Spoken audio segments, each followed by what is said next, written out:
Welcome to Kidderminster Station, where I'm waiting for a very special visitor to arrive here on platform 1. Of course, all our visitors are VIPs at the Severn Valley Railway, but this one really is something special.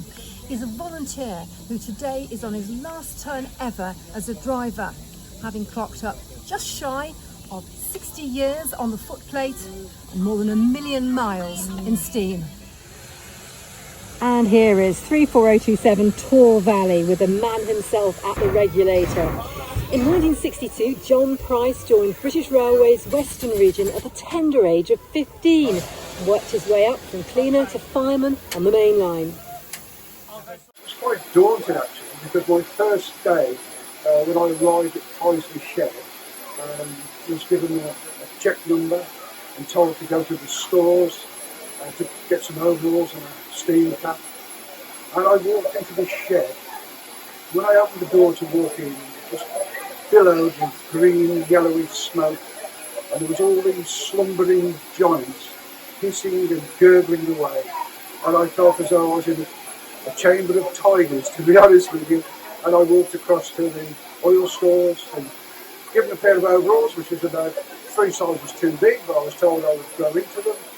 And then I had to report to the charge room cleaner, when I was promptly given some what we call cotton waste and some paraffin and taken towards the steam engine and told to start cleaning. And that was my introduction into the steam world. With the end of mainline steam, John transferred to diesel locomotives and eventually became a driver.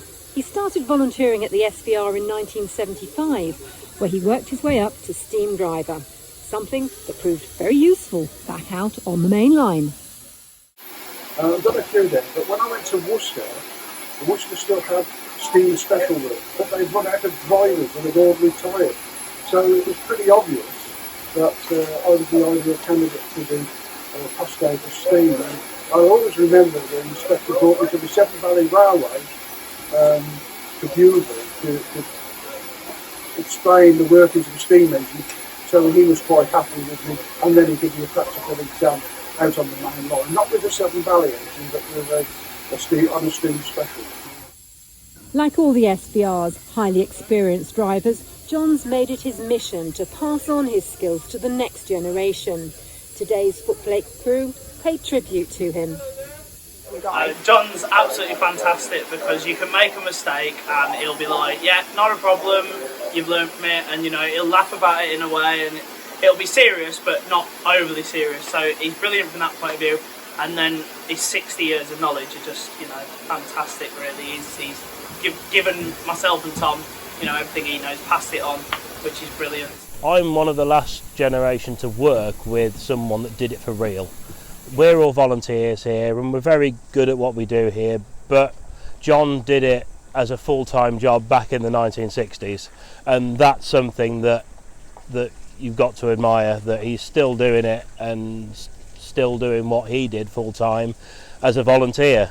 John's very, funny to be on the engine with, and he'll just burst into song randomly as you're going along. You'll get an "Oh, I do like to be beside the seaside" or something like that, And you'll be shoveling coal, and if you've shoveled a few too many shovels, he'll shout, "Where are we going? The moon," And yeah, honestly, he's the most fantastic person to work with. It's been a wonderful experience, it really has. I was told by a driver, my old driver, my last steam driver, in fact, he said to me before he retired, he said, "You've been given a gift of how to work in the environment of the steam engine." He said, "It's up to you to pass that on." And that's something I've always tried to do. So as the last VR steamer makes his final turn on the footplate today, it's time to reflect on more than 1 million miles of dedication, enjoyment and nurturing the next generation who'll take Heritage Rail into the future. Thank you for watching. Please like and subscribe, and do come and see us at the Severn Valley Railway from April the 2nd.